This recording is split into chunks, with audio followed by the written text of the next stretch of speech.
जो इस्लाम में नहीं वो बदकिस्मत है। ममता बनर्जी को बनाओ मुस्लिम। फिरहाद हकीम पर भड़की बीजेपी विधायक। टीएमसी की मंशा, बंगाल बने मुस्लिम बाहुल्य प्रदेश। जो लोग इस्लाम में पैदा नहीं हुए वो बदकिस्मत हैं। अगर हम उन्हें दावत दें, यानी कि इस्लाम कबूल करने को कहें और उनमें ईमान यानी कि इस्लाम के प्रति निष्ठा ला सके, तो हम अल्लाह को खुश कर पाएंगे। ये हम नहीं कह रहे हैं, ये कह रहे हैं कलकत्ता के मेयर फिरहाद हकीम। फिरहाद हकीम ममता बनर्जी के पार्टी के सदस्य हैं, जिन्होंने ऐसा विवादित बयान दिया है। इस बयान पर अब सियासत गर्मा गई है। बीजेपी विधायक ने भी करारा जवाब इस पर दे दिया है। क्या कुछ है पूरा मामला, चलिए विस्तार से समझते हैं। नमस्कार, आप देख रहे हैं कैपिटल टीवी और मैं हूं आपके साथ पारुल त्रिपाठी। कलकत्ता मेयर फिरहाद हकीम ने एक बार फिर से विवादित बयान देते हुए गैर मुस्लिमों को बदकिस्मत बताया है। उनके बयान पर बंगाल बीजेपी के नेता एक सुर में टीएमसी सुप्रीमो और पश्चिम बंगाल की मुख्यमंत्री ममता बनर्जी से सफाई मांग रहे हैं।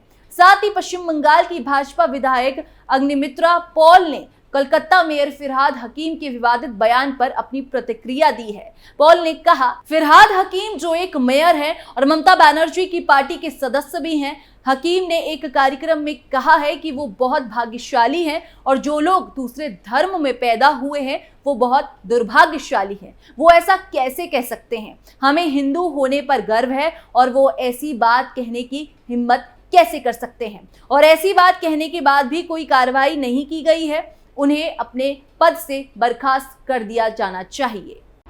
दावत इस्लाम पर बंगाल में विवाद। पश्चिम बंगाल के नेता प्रतिपक्ष और भाजपा नेता शुभेंदु अधिकारी ने पार्टी विधायकों के साथ टीएमसी मंत्री और मेयर फिरहाद हकीम की दावत इस्लाम टिप्पणी को लेकर विरोध प्रदर्शन किया और विधानसभा सत्र का बहिष्कार किया है। पश्चिम बंगाल की राजधानी कोलकाता के मेयर और टीएमसी सरकार में कैबिनेट मंत्री फिरहाद हकीम ने 3 जुलाई 2024 को एक दिए बयान में गैर मुस्लिमों को बदकिस्मत बताया था। हकीम ने सार्वजनिक तौर पर इस्लाम कबूल करने का आह्वान किया। इसके बाद उनके इस बयान पर विवाद हो गया। फिरहाद हकीम ने कहा था, जो लोग इस्लाम में पैदा नहीं हुए वो बदकिस्मत हैं। अगर हम उन्हें दावत दे सकें तो उनमें ईमान ला सकेंगे, तो हम अल्लाह को खुश कर पाएंगे। इस्लाम फैलाओ, सच्चा मुसलमान बनो। फिरहाद हकीम यही नहीं रुके। उन्होंने कहा, हम गैर मुसलमानों के बीच इस्लाम का प्रसार करने की जरूरत है।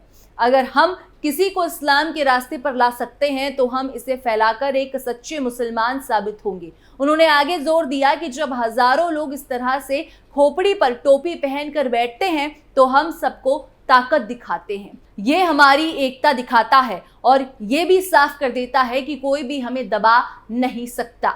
इस बयान से साफ दिखता है कि फिरहाद हकीम धर्मांतरण को बढ़ावा दे रहे हैं, गैर मुसलमानों को धर्म बदलने के लिए उकसा रहे हैं। इनका ये बयान साफ साफ टीएमसी की मानसिकता दिखाता है। जिस तरह हाल ही में जो ममता बनर्जी ने बांग्लादेश को लेकर बयान दिया था, उससे भी यही साबित हो रहा था कि टीएमसी बंगाल की डेमोग्राफी को बदलने की पूरे प्रयास करना चाहती है और बंगाल को मुस्लिम बाहुल्य राज्य बनाना चाहती है।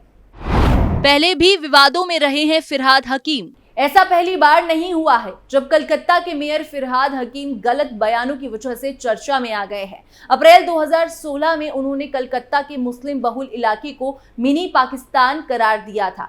दरअसल पश्चिम बंगाल में 5वें चरण के मतदान के पहले बंगाल सरकार के एक मंत्री ने विवादित बयान दिया था, जिसे विरोधी ममता सरकार को घेरने के लिए मुद्दा बना रहे थे। मंत्री फिरहाद हकीम ने पाकिस्तानी अखबार द डॉन से बातचीत में कलकत्ता के एक इलाके को मिनी पाकिस्तान कह डाला था।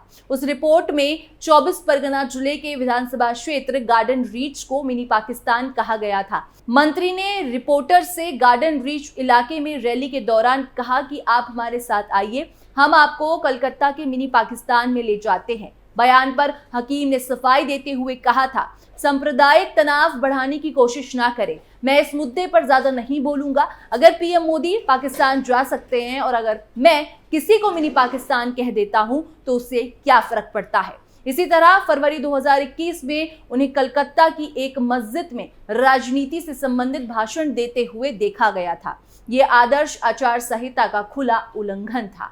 इसी तरह से दिसंबर 2023 में फिरहाद हकीम ने पश्चिम बंगाल की मुख्य भाषा बंगाली पर हमला करते हुए कहा था कि ये एक ऐसा समय आ गया है जब पश्चिम बंगाल के 50% लोग केवल उर्दू बोलेंगे। इसी तरह CAA के खिलाफ हुए प्रदर्शनों के दौरान मुस्लिम दंगाइयों को शांत करने के लिए फिरहाद हाकिम ने उन्हें भाई बता दिया था। उन्हें अर्धसैनिक बलों और भाजपा को सुअर के बच्चे कहते हुए भी देखा गया था। हकीम ने बंगाल के उर्दूकरण का खुलकर समर्थन किया है। इसको लेकर उन्होंने कहा था कि इंशाअल्लाह एक दिन ऐसा आएगा जब बंगाल की आधी आबादी उर्दू बोलेगी और इसी में कविता भी सुनाएगी। फिरहाद हकीम के इन बयानों से उनके उद्देश्य साफ समझ आते हैं। जब TMC प्रमुख के सुर भी इसी तरह होंगे तो पार्टी के बाकी के सदस्य तो ऐसे बयान देंगे ही। अब जान लेते हैं कि ममता बनर्जी ने ऐसा क्या कुछ कहा था जिससे बवाल हुआ था।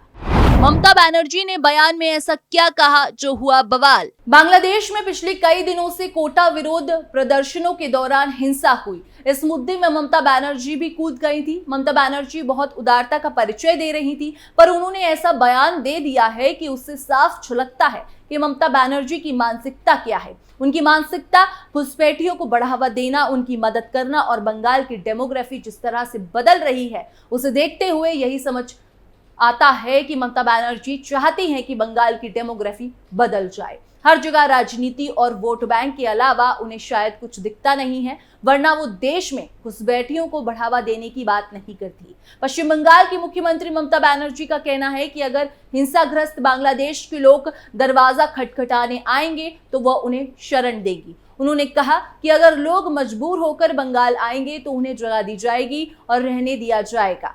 सीएम ने इसके लिए यूनाइटेड नेशन की नीतियों का भी हवाला दिया, जिसमें कहा गया था कि कोई भी पड़ोसी मुल्क शरणार्थियों की रिस्पेक्ट करेगा। ममता बनर्जी ने कहा, मैं बांग्लादेश के बारे में ज्यादा कुछ नहीं बोलूंगी क्योंकि वो एक दूसरा देश है। केंद्र सरकार इस पर अपनी बात रखेगी, लेकिन अगर मजबूर लोग बंगाल का दरवाजा खटखटाने आएंगे तो हम उन्हें शरण देंगे। UN का एक प्रस्ताव भी है, पड़ोसी शरणार्थियों की रिस्पेक्ट करेंगे। ममता बनर्जी ने कलकत्ता में शहीद दिवस के मौके पर एक रैली में ये बात कही थी। सीएम ममता ने सपा की जीत की सराहना की। ममता बनर्जी ने कार्यक्रम में मौजूद समाजवादी पार्टी के प्रमुख अखिलेश यादव की भी उत्तर प्रदेश में लोकसभा चुनाव में उनकी पार्टी के प्रदर्शन के लिए सराहना की थी। उन्होंने कहा था कि केंद्र की सरकार लंबे समय तक नहीं चलेगी, ये स्थिर सरकार नहीं है और जल्दी गिर जाएगी। तृणमूल कांग्रेस प्रमुख ने कहा कि आपने यूपी में जो खेल खेला उससे बीजेपी सरकार को इस्तीफा देना चाहिए था, लेकिन बेशर्म सरकार एजेंसियों और अन्य साधनों का दुरुपयोग करके सत्ता में बनी हुई है। रैली में अखिलेश यादव ने कहा कि बंगाल के लोगों ने बीजेपी को पीछे छोड़ दिया, यही उत्तर प्रदेश में भी हुआ। दिल्ली में सरकार में बैठे लोग कुछ दिनों के लिए ही सत्ता में हैं। उन्होंने कहा कि वो सरकार चलने वाली नहीं है, वो सरकार गिरने वाली है। ममता बनर्जी और अखिलेश यादव ने एक दूसरे की खूब सराहना तो कर दी, लेकिन आपको बता दें कि अखिलेश यादव का यूपी का जो खेला हुआ वो इसलिए क्योंकि लोकसभा चुनाव में उत्तर प्रदेश में समाजवादी पार्टी के सभी मुस्लिम उम्मीदवार जीते थे। 7 उम्मीदवारों ने लोकसभा चुनाव परिणाम 2024 में जीत हासिल की थी। अखिलेश यादव को मुसलमानों का सपोर्ट जमकर मिला था और इसीलिए वोट बैंक की राजनीति में ये लोग इतना डूब गए हैं कि अब देश को बांटने की भी बात कर रहे हैं। ममता बनर्जी ने कहा था कि मैं काफिर नहीं हूं और बांग्लादेश को लेकर दिए बयान के खिलाफ सियासत देश में शुरू हो चुकी है। टीएमसी की शहीद दिवस रैली में ममता बनर्जी की बंगाल के भारत के साथ संबंध अच्छे हों वाली टिप्पणी भी बीजेपी नेताओं को रास नहीं आई थी। बीजेपी के राष्ट्रीय प्रवक्ता शहजाद पूनावाला ने पूछा था कि क्या टीएमसी सुप्रीमो के अनुसार बंगाल एक अलग राष्ट्र है। टीएमसी की शहीद दिवस रैली में पश्चिम बंगाल की मुख्यमंत्री ममता बनर्जी ने कहा, मैं चाहती हूं कि बंगाल के भारत से रिश्ते अच्छे होने चाहिए। आप यहां आए, मैं आपका आभार व्यक्त करती हूं। मैं समाजवादी पार्टी को बधाई देना चाहती हूं क्योंकि आपने उत्तर प्रदेश में जो खेल दिखाया है। मैं आपसे सहमत हूं कि दिल्ली में एजेंसियां नियुक्त करके, चुनाव आयोग नियुक्त करके जो सरकार लाई गई है वो सरकार स्थिर नहीं है, वो सरकार कभी भी जा सकती है। ममता बनर्जी के इस बयान से ममता बनर्जी और फिरहाद हकीम में कोई फर्क दिखता नहीं है और इन सभी बयानों से टीएमसी की मानसिकता और उद्देश्य दिखाई देता है। इस मुद्दे पर आपकी क्या राय है, हमें कमेंट सेक्शन पर जरूर बताएं। बाकी देश और दुनिया की तमाम खबरों के लिए आप देखते रहिए कैपिटल टीवी।